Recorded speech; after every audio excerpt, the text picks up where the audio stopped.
Shalom, salam sejahtera dalam kasih Tuhan kita Yesus Kristus. Ini adalah momen liburan, sudah banyak orang yang berlibur. Dan biasanya tiap kali kita mau pergi ke satu tempat, kita akan menanyakan apa tujuan yang akan kita capai dengan pergi ke tempat itu. Kalau kita mau memilih sebuah tempat rekreasi, kita pun juga harus memulai dengan sebuah tujuan. Untuk apa kita pergi ke sana. Dan semakin jauh tujuan yang akan kita capai, maka kita harus memiliki tujuan yang lebih penting. Kalau jarak yang mau kita tempuh itu semakin panjang, semakin jauh, maka kita ingin memastikan bahwa kita ini mendapatkan tujuan yang lebih penting.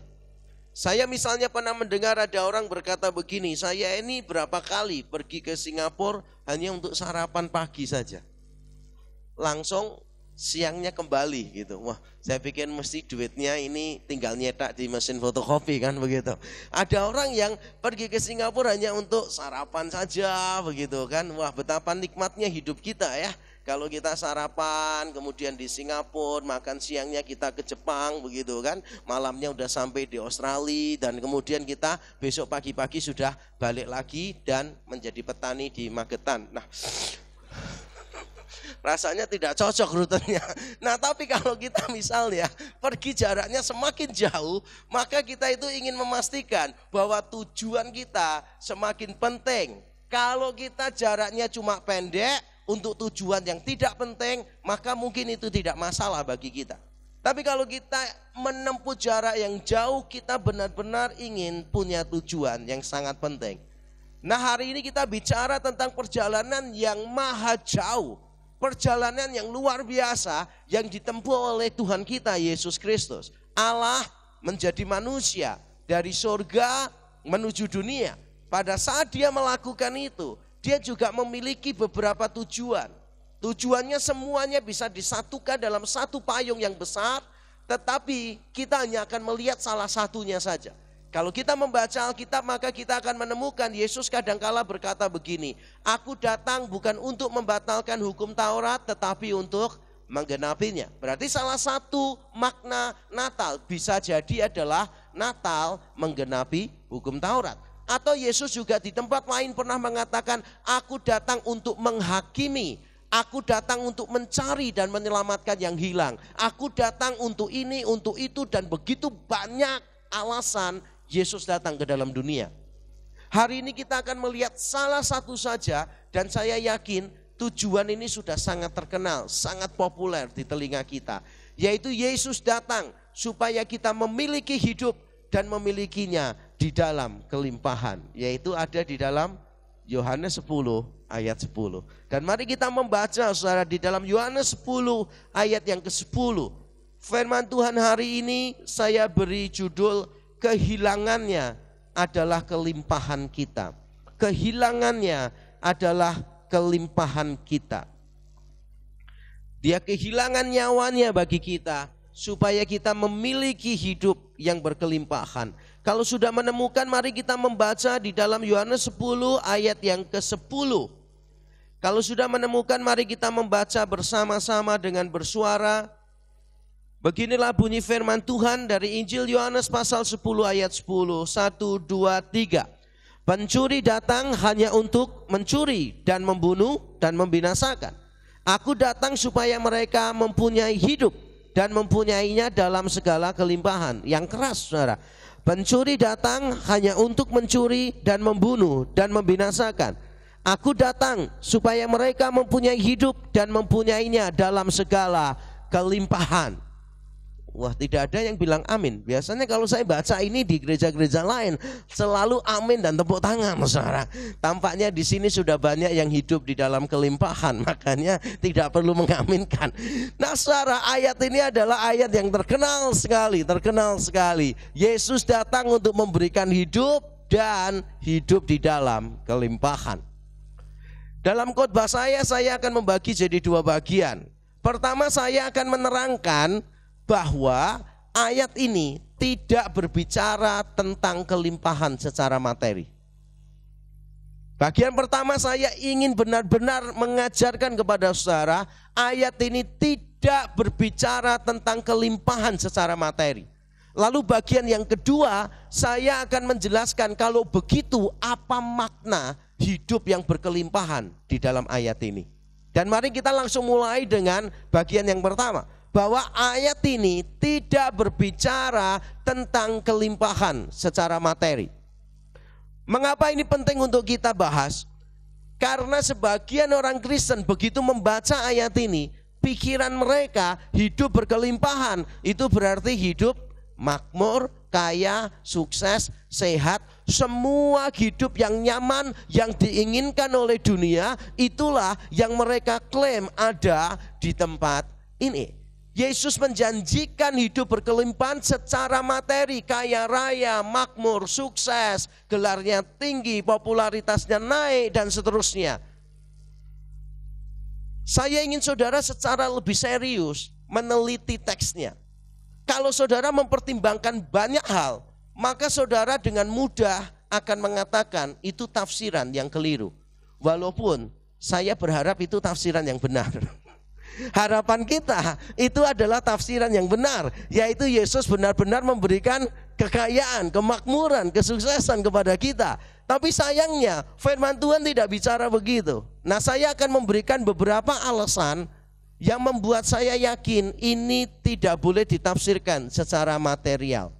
Yang pertama adalah karena kita harus melihat kontras antara Yesus dengan pencuri. Yesus sebagai gembala yang baik dengan pencuri, merujuk kepada orang-orang Farisi. Mari kita melihat sekali lagi ayat 10. Sabar dengan saya akan menerangkan pelan-pelan supaya saudara mengerti. Yohanes 10 ayat 10. Pencuri datang hanya untuk mencuri, membunuh, dan membinasakan. Aku datang, berarti ada kontras, pencuri datang, aku datang, supaya mereka mempunyai hidup dan mempunyainya dalam segala kelimpahan. Kontrasnya sudah jelas. Pencuri, Yesus. Pencuri mendatangkan kematian, Yesus mendatangkan kehidupan. Sehingga kalau kita mau memahami apa sih kehidupan yang dijanjikan Yesus, kita dibantu dengan melihat kontrasnya, yaitu apa yang diberikan oleh pencuri. Nah, tapi kita tidak mungkin bisa memahami kematian di sini secara rohani atau secara hurufiah kalau kita tidak tahu pencuri yang dimaksud di sini itu siapa sebetulnya. Kalau saya biasanya tanya orang-orang Kristen, siapa yang dimaksud pencuri di sini? Semuanya langsung dengan cepat menjawab, iblis. Gitu. Ya, iblis memang pencuri. Tapi dalam hal ini saya perlu sedikit membela iblis. Yang dibicarakan oleh Tuhan di sini pencuri itu bukan iblis. Lebih tepatnya yang sedang dibicarakan di sini, yang Yesus maksud dengan pencuri adalah orang-orang Farisi. Nah, mengapa saya sampai pada kesimpulan itu? Karena pasal 9 dan 10 ini tidak ada jeda. Pasal 9 dan 10 benar-benar mengalir, tidak ada jeda. Pasal 9 itu bicara tentang orang buta sejak lahir yang disembuhkan Yesus. Lalu orang-orang Farisi dan orang-orang Yahudi bertanya kepada anak muda ini, siapa yang sembuhkan kamu? Lalu keluarganya takut memberitahu karena nanti takut dikucilkan dari rumah ibadat Yahudi, dari sinagoge, dari komunitas Yahudi.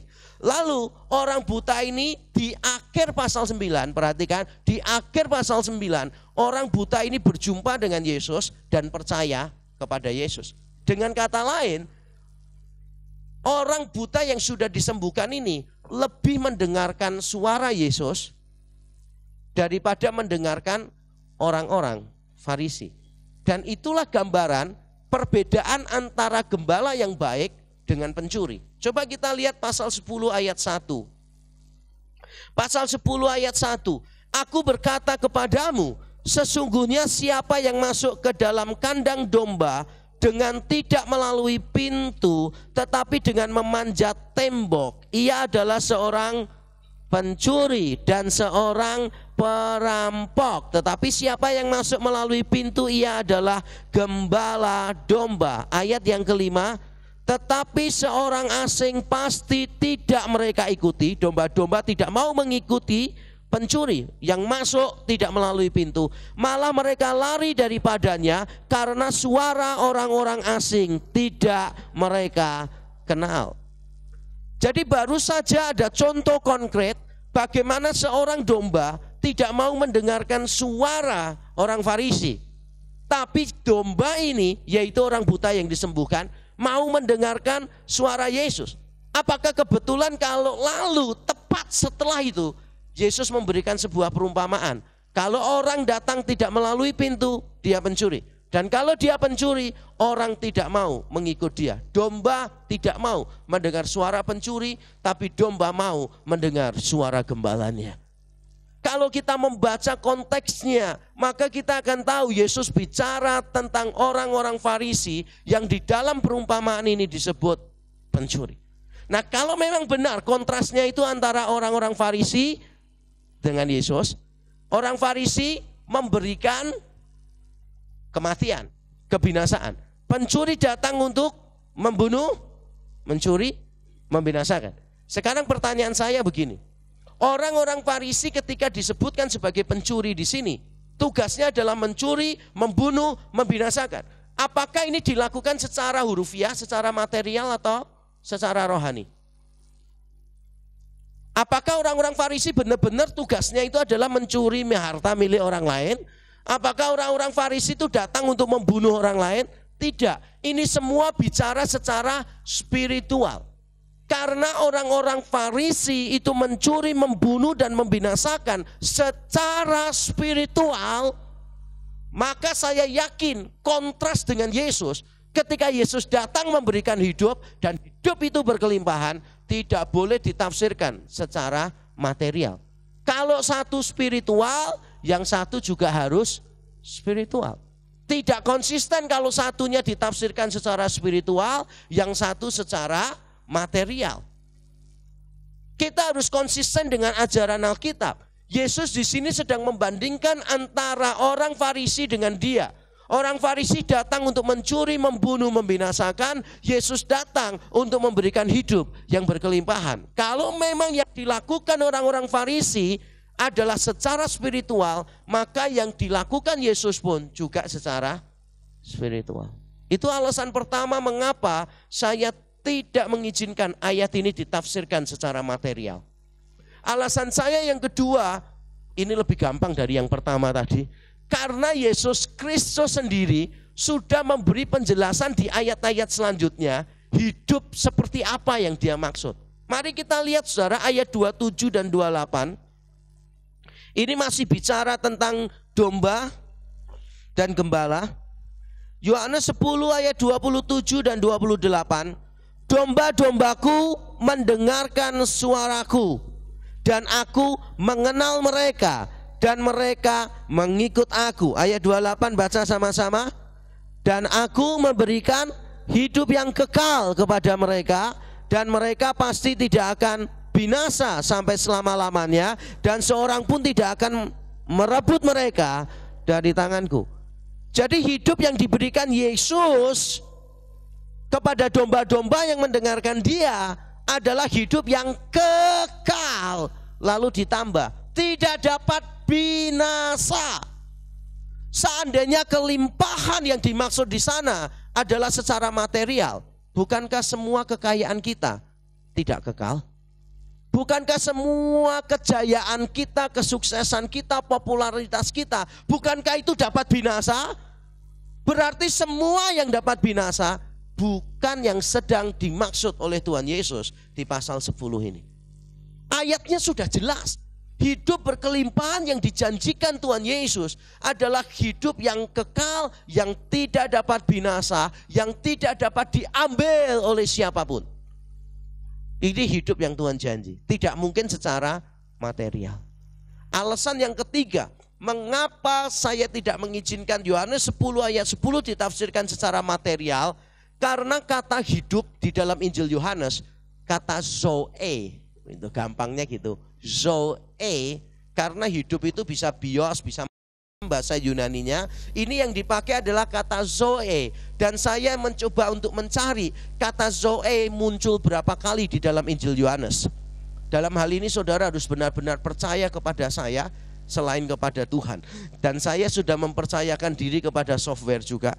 Nah ternyata kata zoe itu muncul sebanyak 36 kali di dalam Injil Yohanes. 36 kali kata zoe muncul di dalam kitab ini. Dan perhatikan baik-baik, tidak ada kitab lain di Perjanjian Baru yang memuat kata zoe lebih banyak daripada Injil Yohanes. Jadi Injil Yohanes ini paling banyak menggunakan kata zoe. Dan menariknya adalah pada saat dia memakai kata zoe, hampir separohnya dia memberi tambahan yang kekal. Zoe yang kekal, hidup yang kekal, hidup yang kekal. Sudah jelas Yohanes banyak bicara itu tentang hidup yang kekal, bukan hidup di dalam dunia ini yang sifatnya sementara. Saudara mungkin ingat ya, Yohanes 3 ayat 16, hafal dong ya. Nggak usah buka ya.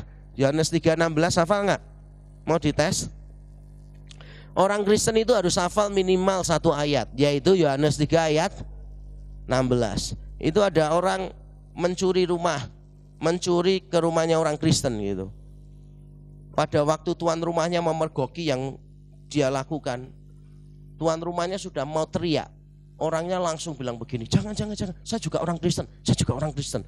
Karena dia setelah masuk rumah kan tahu, ini ada salib, ada gambar Tuhan Yesus. Jadi dipikir kalau sama-sama Kristen, itu mesti aman, gak jadi diteriakin maling begitu kan. Jadi dia bilang, jangan, saya juga orang Kristen. Lalu tuan rumahnya bilang, oke, berdiri, pengakuan iman rasuli. Nggak hafal ya. Tapi kan belum tentu enggak Kristen kan. Siapa tahu dia dari gereja yang lain. Kan yang hafal pengakuan iman rasuli kan Protestan ya kan. Siapa tahu dia bukan dari Protestan kan gitu. Lalu ditanya, kalau gitu Yohanes 3:16. Tetap enggak hafal. Lalu tuan rumahnya teriak, maling. Berarti bukan orang Kristen karena enggak hafal Yohanes 3:16 ya. Nah, saya harap saya tidak perlu berteriak lagi. Nah, Yohanes 3:16. Yohanes 3:16, karena begitu besar kasih Allah akan dunia ini sehingga ia telah mengaruniakan anaknya yang tunggal supaya barang siapa yang percaya kepadanya tidak binasa melainkan wah hebat ya, sebagian besar tinggal nunggu yang terakhir kekal.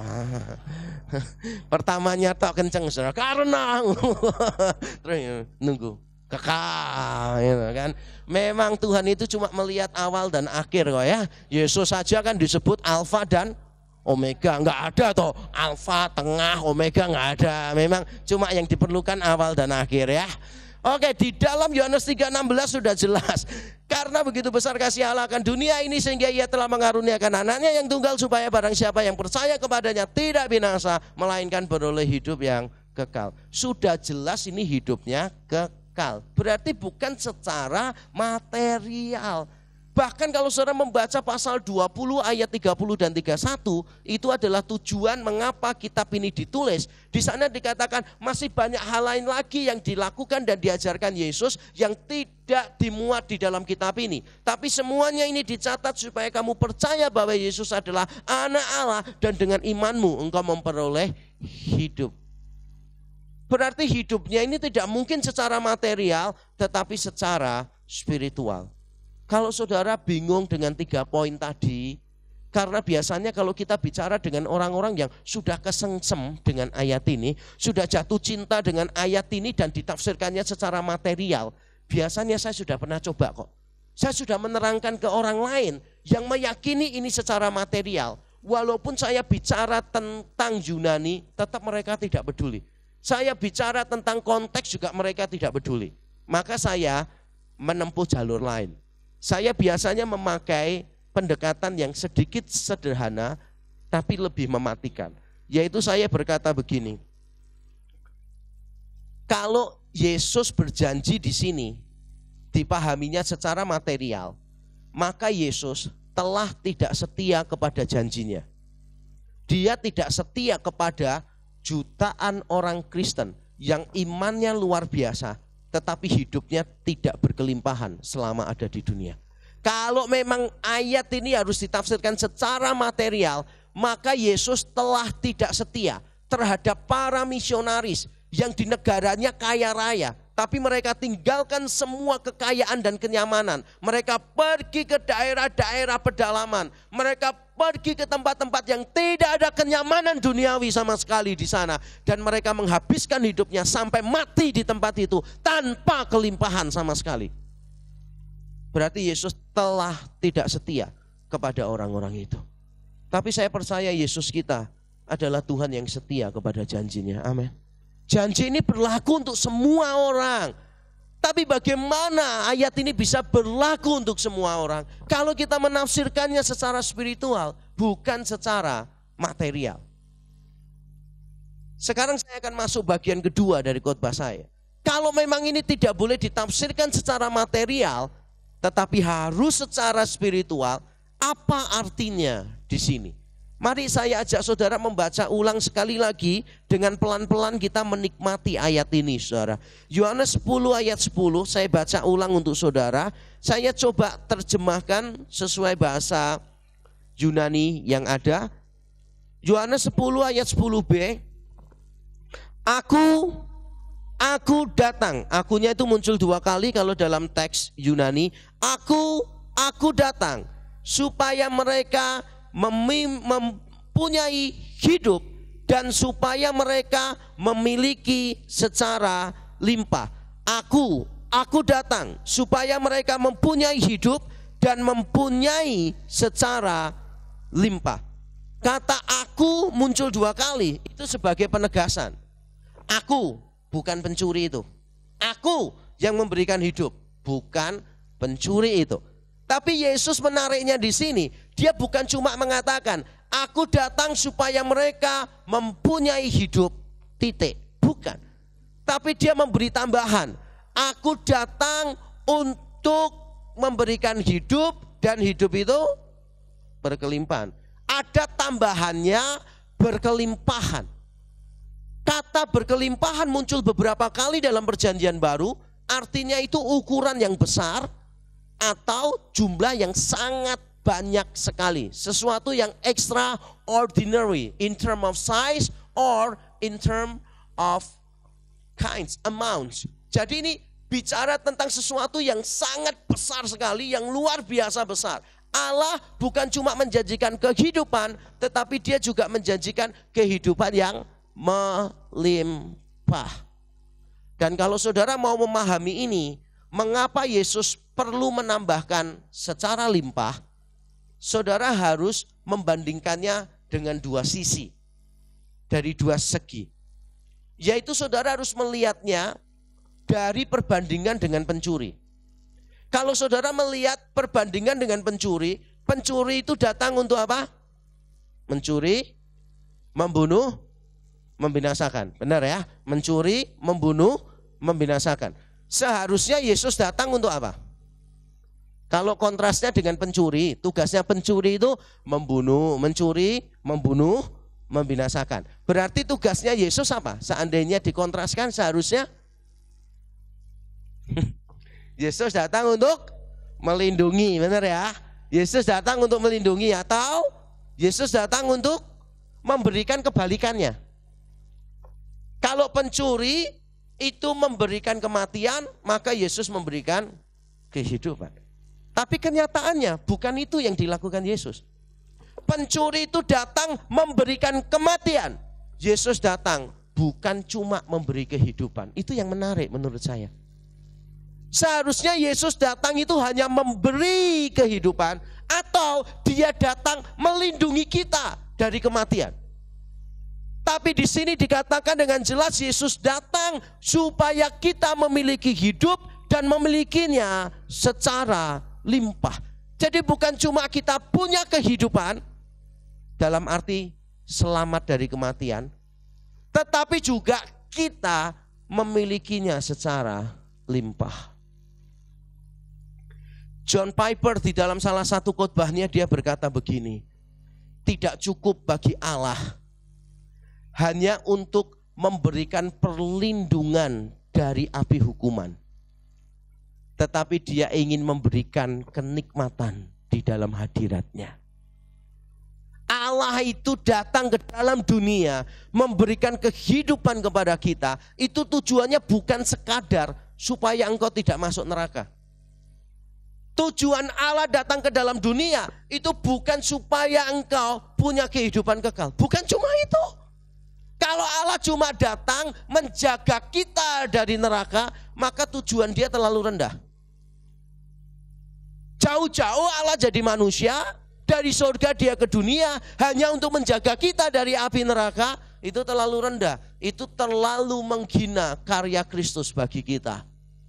Kristus datang bukan cuma memberikan kehidupan yang biasa, kehidupan kekal yang biasa, tetapi dia memberikan kehidupan yang limpah.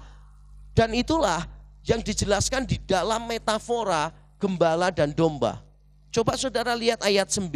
Ayat 9 ini bagus sekali. Saya baca pelan-pelan. Akulah pintu. Barang siapa masuk melalui aku, ia akan selamat. Berarti kan bebas dari bahaya kan ya? Bebas dari bahaya, bebas dari kematian. Tapi bukan cuma itu yang Tuhan berikan. Akulah pintu. Barang siapa masuk melalui aku, ia akan selamat. Dan ia akan masuk dan keluar dan menemukan padang rumput.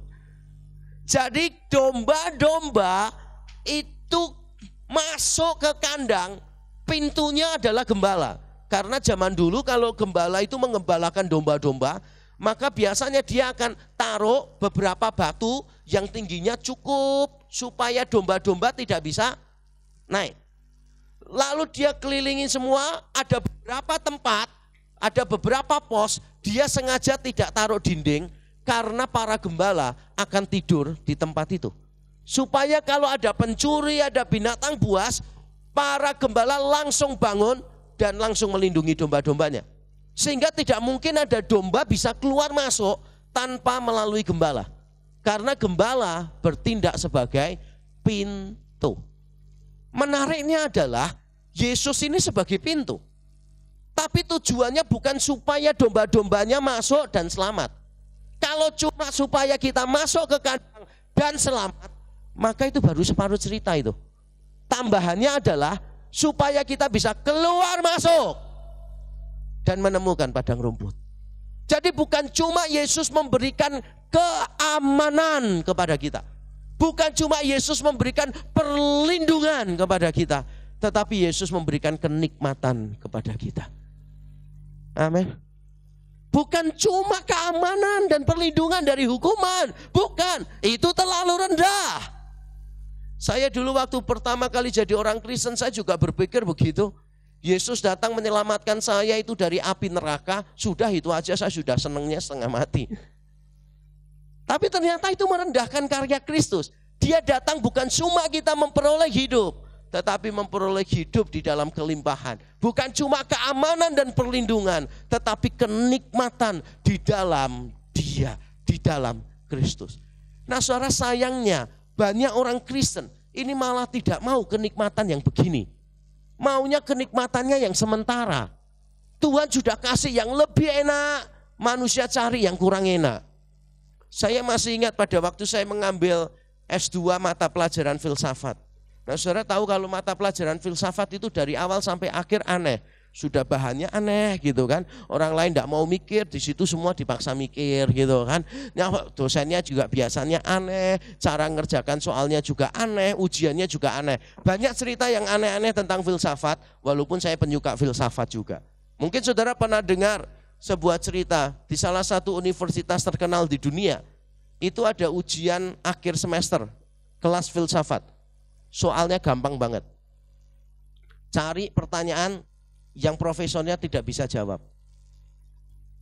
Nanti kalau profesor tidak bisa jawab, mahasiswanya dapat A. Kalau bisa jawab, mahasiswanya dapat F, gagal. Jadi mahasiswa pertama masuk, apa pertanyaanmu? Dia tanya, what is time? Apa itu waktu? Wah, profesornya jawab. Selesai, you fail, dapat F. Yang kedua, wah kalau waktu dia bisa jawab, mungkin kalau being keberadaan tidak bisa mungkin ya. Jadi dia masuk, pertanyaanmu apa? Wah langsung dia jawab, what is being? Profesornya bisa jelaskan loh, keberadaan adalah begini. Kamu fail, dapat F gitu. Mahasiswa ketiga masuk, dia pikir ini lebih sulit lagi. Apakah yang dimaksud dengan ketidakpastian? What is uncertainty? Wah, ternyata profesornya bisa jawab dengan pasti, walaupun pertanyaannya tentang ketidakpastian. Fail, dapat F gitu. Mahasiswa terakhir ternyata dapat A dia. Dia sudah bingung nyari soalnya apa, enggak ketemu-ketemu. Akhirnya dia rencana, nanti saya masuk, saya cuma mau marah aja sama profesornya. Lalu dia masuk, profesornya tanya, pertanyaanmu apa? Lalu dia tanya gini, kenapa profesor nyari pertanyaan kok segoblok ini sih? Ini pertanyaannya konyol, kenapa profesor nyari pertanyaan sekonyol ini? Profesornya bingung mikir, iya kenapa ya? Langsung dapat A dia. Karena profesornya nggak bisa jawab pertanyaannya dia. Filsafat penuh dengan hal-hal yang begitu. Nah, suatu ketika saya ngambil kelas filsafat dan teologi, dan dosennya itu meminta begini. Datang ke meja saya, kasih tahu kamu mau nilai berapa, dan alasannya apa. Ujiannya enggak ada. Datang ke meja saya, kasih tahu saya, kamu mau nilai berapa dan mengapa kamu mau nilai itu. Wah, ini pertanyaannya kelihatannya gampang, saudara. Tapi bagi saya susahnya setengah mati. Karena mesti saya mikir gini, di balik pertanyaan ini ada asumsi apa ya? Nanti melalui pertanyaan ini dia mau melihat apa saja ya dalam diri tiap orang. Jadi saya mikirnya tuh panjang banget. Kemudian saya kaitkan, apa ini mungkin pertanyaan berkaitan sama eksistensialis manusia ya. Nanti dikaitkan sama harga diri, dikaitkan sama ini, sama kepuasan gitu kan. Saya mikirnya tuh panjang lebar gitu kan. Terus saya mikir gini, kalau saya minta A nanti dipikir sombong. Kalau saya minta B, minta C, lah mau nilai rata-rata saya bukan itu kok. Masa saya mau dikasih segitu. Jadi akhirnya saya bergumul berat gitu. Akhirnya saya maju, saya bilang, saya minta B+. Terus ditanya, kenapa kamu minta B+? Ya karena kalau A itu nanti terlalu tinggi saya dipikir. Kalau B atau C, ya terlalu rendah buat saya. Oke, you get B+. Dapat B+. Setelah itu saya tanya teman-teman saya, yang akademisnya jauh di bawah saya. Mereka dapatnya A, amin semua gitu kan.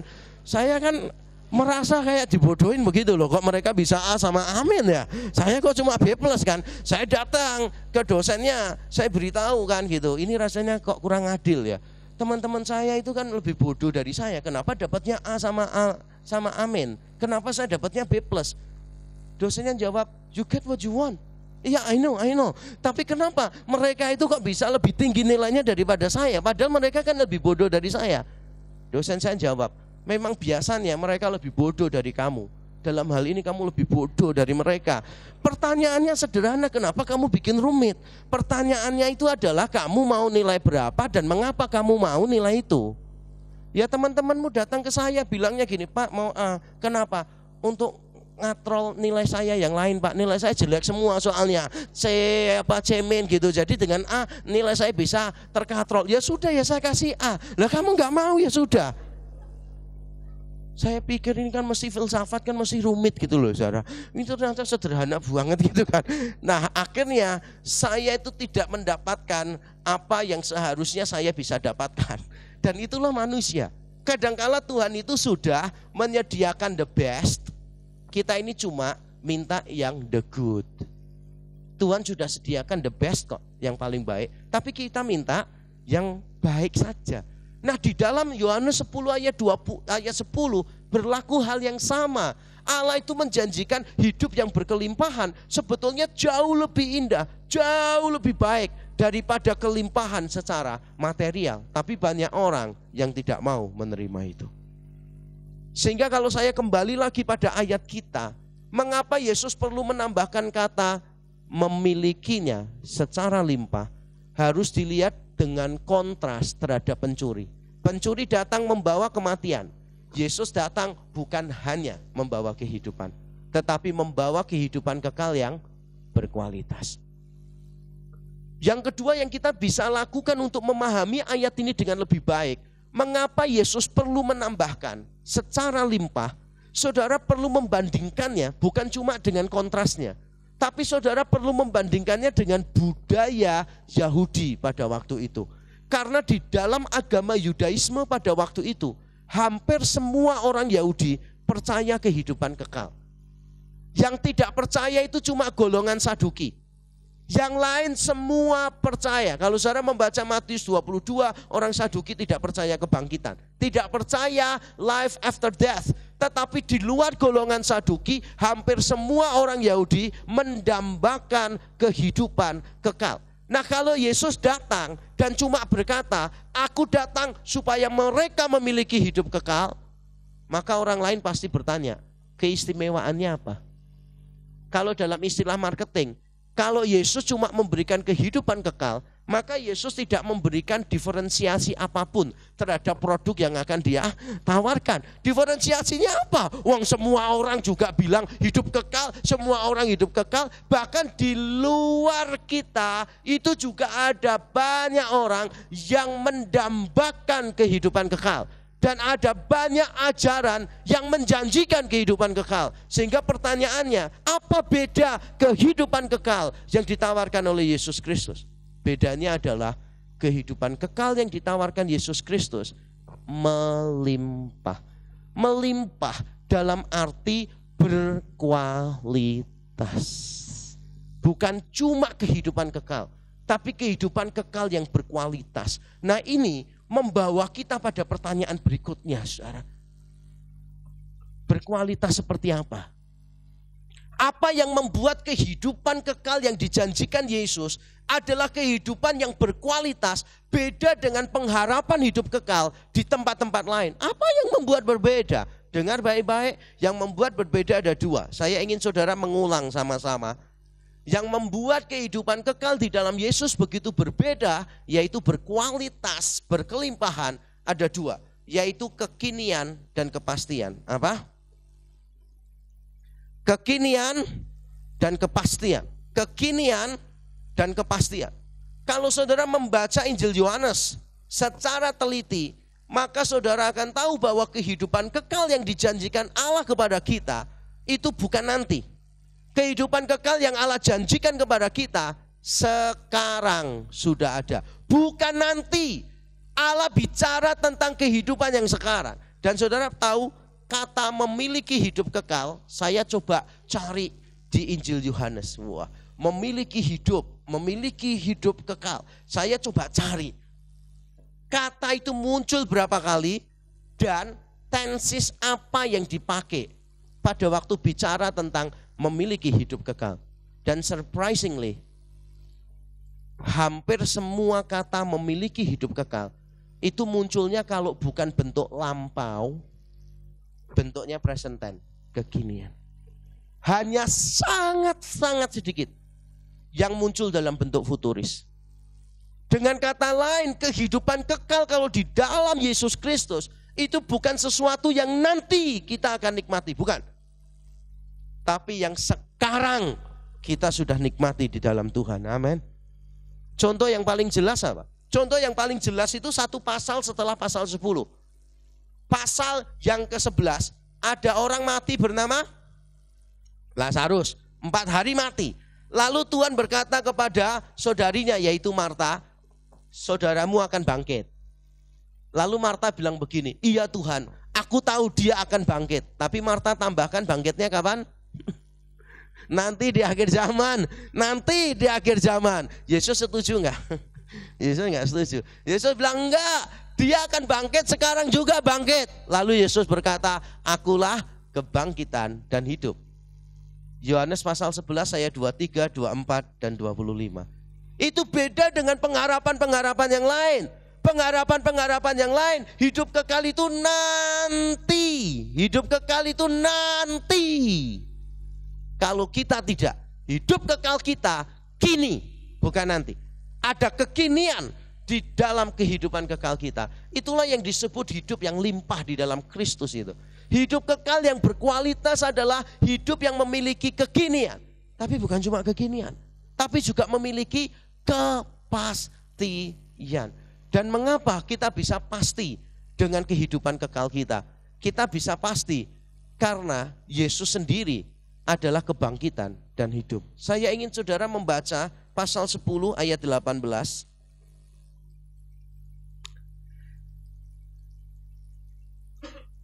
Mulai ayat 17 saya bacakan.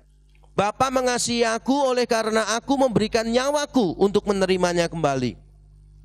Tidak seorang pun mengambilnya daripadaku, melainkan aku memberikannya menurut kehendakku sendiri. Aku memberikannya menurut kehendakku sendiri. Aku berkuasa memberikannya dan berkuasa mengambilnya kembali. Inilah tugas yang kuterima dari Bapakku. Pasal 11 saudara, pasal 11 ayat 25.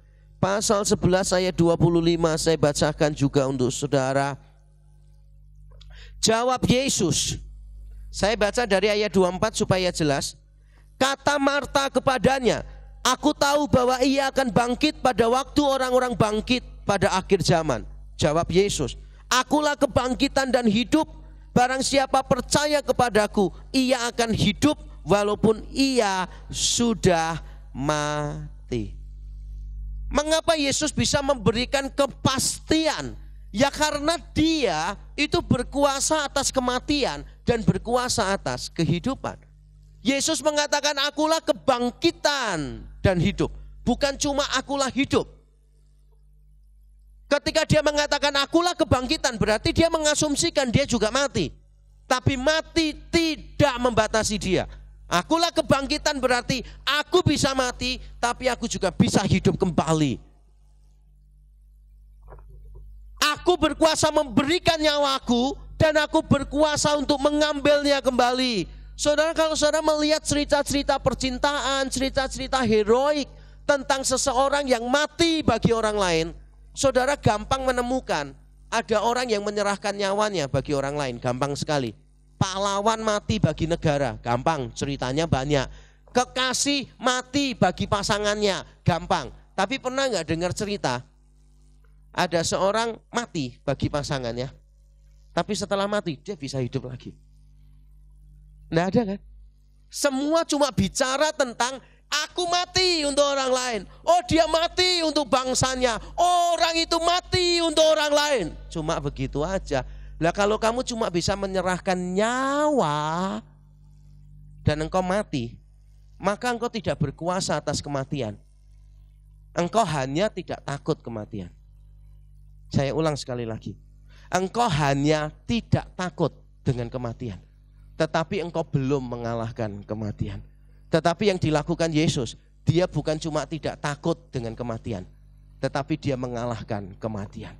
Itulah sebabnya kehidupan kekal yang dia beri kepada kita adalah kehidupan yang berkualitas. Kehidupan yang mengandung kekinian dan kehidupan yang mengandung kepastian. Secara bertahun-tahun terakhir ini saya mencoba memikirkan apa makna salib, apa makna kubur kosong bagi umat manusia. Apa makna Injil dalam hidup saya. Saudara, apakah kalau saya tidak percaya kepada Injil, saya masih punya alasan untuk hidup? Kalau saya tidak percaya kepada salib dan kubur kosong, apakah saya masih punya tujuan hidup yang mulia? Saudara, ketika semakin saya mendalami pergumulan-pergumulan ini, saudara, saya berani mengatakan, kalau tidak ada salib dan tidak ada kubur kosong, kita tidak punya alasan yang signifikan untuk menjalani hidup yang mulia. Saya tidak mengatakan bahwa di luar Kristus tidak ada orang-orang yang hidupnya baik. Saya tahu, ateis pun hidupnya juga baik. Saya tahu orang yang tidak mengenal Allah pun mereka hidupnya saleh. Tapi yang saya sedang bicarakan di sini adalah alasannya apa? Alasannya apa kita hidup saleh? Alasan yang mulianya apa? Saya tahu hidup saleh itu mulia. Saya tahu hidup mengasihi orang lain itu mulia. Saya tahu membantu orang lain itu adalah mulia. Saya tahu menghormati orang lain adalah mulia. Tapi pertanyaan saya, mengapa semua ini kita sebut mulia? Mengapa semua ini kita sebut mulia? Kekristenan memberikan penjelasan yang paling rasional, yang paling substansial. Yaitu karena Allah itu telah berintervensi di dalam hidup kita. Dan Allah telah memberi kita mandat untuk mengasihi semua manusia, untuk membuat dunia ini menjadi tempat yang lebih baik untuk didiami. untuk merembeskan nilai-nilai kerajaan Allah di dalam dunia ini. Keadilan, belas kasihan dan sebagainya. Dan semua ini hanya mungkin terjadi kalau diawali dengan salib dan kubur yang kosong. Tanpa itu kita tidak punya alasan yang mulia secara signifikan untuk melakukan hal-hal yang mulia di dalam hidup kita. Saudara, kehidupan kekal yang Allah janjikan kepada kita mengandung kekinian dan mengandung kepastian. Dan saya ingin saudara coba merenung sejenak. Dan lalu saudara mulai mempertimbangkan begini, apa bedanya yang disampaikan di Alkitab ini dengan yang disampaikan di tempat-tempat lain. Kalau di tempat-tempat lain saudara akan mendengar begini, engkau berusaha terus berbuat baik, berusaha terus berbuat baik, berbuat baik, berbuat baik. Nanti kalau perbuatan baikmu lebih banyak daripada perbuatan jahatmu, maka engkau akan menikmati hidup yang enak setelah kematian. Tapi pertanyaannya adalah berapa banyak orang yang bisa perbuatan baiknya lebih banyak daripada perbuatan jahatnya. Kita tahu betapa kuatnya dosa menguasai kehidupan manusia. Ada yang mengajarkan begini, nanti kalau engkau berbuat baik terus banyak, nanti kamu akan menikmati kenikmatan-kenikmatan duniawi di surga. Ada yang mengajarkan engkau akan berputar terus kehidupanmu, mengalami siklus lagi. Kalau engkau belum sempurna, engkau akan mengalami kehidupan baru, terus menerus, sampai nanti di ujung sana, engkau akan extinct, hilang. Atau engkau akan berada dalam satu keadaan, engkau tidak punya keinginan apa-apa. Itu kehidupan kekal yang dijanjikan oleh banyak orang. Tidak ada kepastian di sana. Berapa kali orang harus mengalami siklus kehidupan supaya sampai di sana? Tidak tahu. Seberapa banyak perbuatan baik yang harus dilakukan supaya layak untuk masuk ke sana dan menikmati semua yang dijanjikan? We don't know. Hanya di dalam Kristus kita mendapatkan kepastian dan kekinian. Karena bukan tentang apa yang kita lakukan, tapi tentang apa yang Kristus lakukan bagi kita. Bukan tentang perbuatan baik yang kita lakukan, tetapi tentang perbuatan baik yang Allah lakukan kepada kita. Saya ingin benar-benar saudara memahami hal ini saudara. Karena Allah telah melakukan perjalanan yang jauh dari surga ke dunia. Allah menjadi manusia. Tujuannya adalah supaya kita benar-benar memperoleh kehidupan kekal yang berkualitas. Nah saudara, sebelum saya menutup khotbah ini, saya ingin menambahkan sesuatu yang penting sekali. Saya sebetulnya bergumul apakah ini perlu saya tambahkan di dalam teks khotbah saya atau tidak. Tapi saya putuskan saya hanya akan membahasnya secara ringkas saja. Kalau kehidupan kekal itu memang sudah diberikan kepada kita, mengandung kekinian dan kepastian, berarti kan sudah. Kalau memang sudah diberikan, berarti kan kita sudah mencicipinya sekarang. Kalau sudah diberikan tapi kita belum mencicipinya, berarti itu mencurigakan. Kalau memang sudah diberikan, berarti pasti sudah kita cicipi. Tapi bentuknya seperti apa kehidupan kekal yang kita cicipi itu? Kira-kira selama ini saudara memikirkannya apa? Hidup kekal itu apa? Halo? Atau belum dapat atau saudara nggak pernah mikir kehidupan kekal itu kayak apa sih? Atau pertanyaannya saya ganti ya.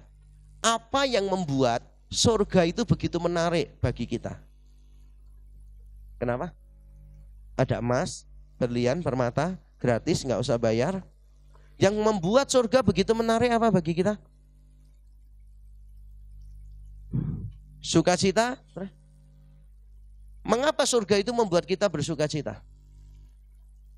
Ada Tuhan. Lebih spesifik lagi apa? Kenapa ada Tuhan? Karena di dalam hidup kita ini, yang paling penting itu kan cuma dua hal sih sebetulnya. Kalau saya coba kompres hidup saya ya, terus gitu, kira-kira kalau saya benar-benar mereduksi hidup saya, apa yang paling penting di dalam hidup saya? Saya menemukan dua hal yang paling penting dalam hidup saya. Yang pertama adalah pengakuan dan penghargaan. Pengakuan dan penghargaan. Kalau saudara jeli melihat realita hidupmu, maka saya yakin saudara akan setuju. Yang paling dalam hidupmu itu adalah pengakuan dan penghargaan. Bayangkan gak sih? Saya kasih saudara uang miliaran, tapi dengan syarat tidak boleh dipakai apa-apa. Apakah membuat saudara senang? Tidak ya. Kalau seandainya saya bolehkan saudara pakai uangnya untuk beli baju yang mahal-mahal, tapi hanya boleh dipakai di hutan sendirian, apakah itu akan menambah kebahagiaanmu? Tidak. Uang itu bukan sumber kebahagiaan. Orang menggunakan uang untuk mencari yang lain. Tapi begitu dicari yang lain terus menerus, at the end kita cuma menemukan kita ini butuh penghargaan kok. Kita ini cuma butuh pengakuan. Benar atau betul? Orang gelarnya tinggi, apa segala macam nyuari, terus orang populer, terus tujuannya apa? Apakah menjadi populer itu menyenangkan? Tidak kok, banyak orang stres kok pada akhirnya. Tapi mengapa banyak orang tetap mau populer? Karena butuh pengakuan. Butuh penghargaan. Itulah yang dicari manusia. Dan nanti di surga kelak Tuhan juga akan menghargai kita. Karena nanti kita akan dinyatakan sebagai anak-anak Allah di dalam kemuliaan. Karena nanti di surga Bapa akan berkata, hai anak-anakku. Karena nanti di surga Yesus Kristus akan berkata kepada saya dan saudara, hai hambaku yang baik dan setia. Pengakuan. Dan itulah yang dijanjikan di dalam Yohanes pasal 10 ini. Ketika di ayat 11 Yesus mengatakan, akulah gembala yang baik. Gembala yang baik memberikan nyawanya bagi domba-dombanya. Bukankah itu pengakuan? Tentang betapa berharganya kita di mata Tuhan. Kita ini dulu tidak berharga. Kita ini dulu domba yang tersesat. Tapi Allah memberikan nyawanya bagi kita. Dan itulah yang membuat kita merasa dihargai. Dan itulah yang membuat kita merasa berharga. Karena Yesus Kristus gembala yang baik memberikan nyawanya bagi kita domba-dombanya. Hal lain lagi apa yang paling penting dalam hidup? Yang paling penting dalam hidup itu sebetulnya adalah keintiman yang penuh kasih, relasi yang penuh kasih. Tadi ada yang menjawab, yang membuat surga bisa membuat kita sukacita itu karena ada Allah, lebih tepatnya karena ada relasi yang penuh kasih. Saudara, at the end of the day, ketika engkau akan menutup hidupmu, maka ingat kalimat saya baik-baik. Kalau masih bisa mengingat tentu saja. Banyak orang kan sudah pikun kemudian meninggal dunia gak bisa mengingat. Tapi sebelum kita pikun, ingat kalimat saya baik-baik. At the end of our life, saudara, what matters most for us sebetulnya adalah people that we love and people that loved us. Loving relationship is all that matters in our life. Ketika orang mau mati, orang tidak peduli dengan karir. Ketika orang mau mati, dia tidak peduli dengan semua pencapaiannya dia. Ketika orang mau mati, dia tidak peduli dengan gelarnya dia. Ketika orang mau mati, dia tidak peduli berapa buku yang dia sudah tulis. Ketika dia mau mati, yang dia ingat adalah orang-orang yang dekat dengan dia, yang mengasihi dia. Dan itulah yang gembala baik, Yesus Kristus gembala yang baik, berikan kepada kita. Di Yohanes 10 ayat ke-14, Yesus berkata, akulah gembala yang baik. Gembala yang baik mengenal domba-dombanya. Dan domba-dombanya mengenal gembala yang baik. Bukankah itu yang paling penting di dalam hidup kita, saudara? Bukankah kita semua sadar bahwa kalau kita dikenal orang secara dekat, kalau kita diperhatikan secara dekat, bukankah itu yang membuat kita menjadi begitu berharga? Dan nanti di surga kita akan melihat Allah muka dengan muka. Kita akan memiliki keintiman yang luar biasa dengan Allah Tritunggal. Saudara, kalau memang kita menyadari bahwa kebutuhan kita yang terbesar adalah pengakuan, penghargaan, dan di sisi lain adalah kasih, relasi yang penuh kasih, maka saudara sudah bisa mencicipi itu di dalam Yesus Kristus. Karena di dalam Yesus Kristus sebagai gembala yang baik, dia memberikan nyawanya bagi kita. Di dalam Yesus Kristus sebagai gembala yang baik, dia mengenal kita. Dia mengenal setiap pergumulan kita. Nah saudara, hari ini mari kita mengambil waktu saudara untuk bersyukur kepada Tuhan. Momen Natal ini jangan lalu begitu saja. Saya ingin kita menundukkan kepala kita. Saya ingin kita masing-masing kita membuka hati kita di hadapan Tuhan. Bersyukur untuk karya Tuhan yang ajaib di dalam hidup kita. Bersyukur untuk segala sesuatu yang luar biasa yang Tuhan beri kepada kita. Bersyukurlah untuk keselamatan yang besar secara cuma-cuma yang Tuhan berikan kepada kita. Mari masing-masing kita mengambil waktu untuk mensyukuri ini. Haleluya. Haleluya. Syukur Tuhan, terima kasih. Terima kasih. Mari kita bersyukur untuk keselamatan yang Tuhan beri kepada kita. Untuk jaminan hidup kekal yang Dia beri di dalam Yesus Kristus bagi kita. Bapa di surga, terima kasih untuk firman-Mu ya Tuhan. Firman yang sekali lagi mengingatkan kami betapa kami beruntung memiliki Allah seperti Engkau. Allah yang peduli dengan keadaan kami. Allah yang peduli dengan kesengsaraan. Allah yang tidak pernah meninggalkan kami di dalam keputusasaan. Sebagai domba kami dahulu tersesat ya Tuhan. Tapi kami bersyukur Allah menjadi manusia untuk mencari dan menyelamatkan kami. Tapi kami bersyukur ya Tuhan, kalau Engkau bekerja di dalam sejarah untuk menyelamatkan kami. Terima kasih ya Tuhan Yesus.